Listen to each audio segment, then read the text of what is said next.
For this month's book talk, I read The Junction Boys, written by Jim Dent.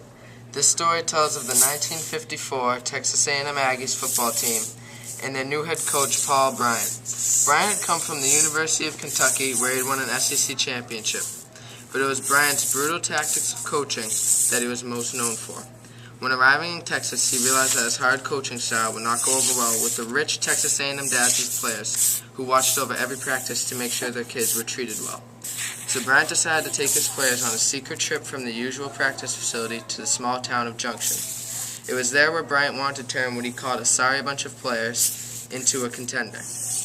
Junction, however, had 90-degree temperatures in the morning and up to 110-degree temperatures in the afternoon. The practice field also had many thorns on it. Bryant didn't care. He even deprived his players of water, as he ran them until they puked, for he believed this would toughen them up.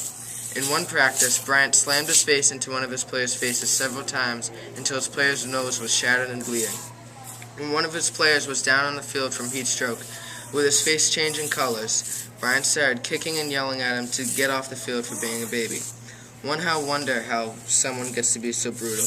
It could be from Bryant's childhood. Page 127 reads, Paul Bryant was born the 11th of 12 children to Wilson Monroe Bryant and Ida Mae Kilgore. Some called the Bryant home a shotgun house, though it was really a leaky shack with 4 rooms, no electricity, no running water, no indoor plumbing, and a floor that threatened to collapse with the next heavy foot.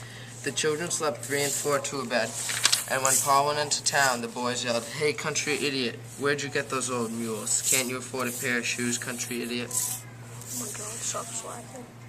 When Bryant demanded toughness from his players in the toughest of circumstances, it wasn't like he wasn't tough himself. As page 129 reads, when the 14-year-old Byrne learned that a carnival man was willing to pay $1 to anyone who'd wrestle a bear on stage, he was the first and last boy in line. "I'll do it, and I'll do it good," he told the man. The objective was to wrestle the animal for 1 full minute and then collect the $1. Paul's strategy was to pull the animal to the floor and hold him down for 50 seconds, but about halfway into the main event, the muzzle slipped off and the bear bit a chunk of skin behind the boy's right ear. With blood smeared on the right side of his face and soaking his shirt, Paul vaulted from the stage and landed with a heavy thud in the front row seats about 10 feet below. After spending about 5 days in Junction, Bryant realized that it has inflicted so much fear on his players that more than 70 of the 110 players that made the trip had quit. This leaves Bryant in between a rock and a hard place that he will have to deal with for the rest of the story. His team will be forced to stick together through these hard training days in the season to come. Da da da da da.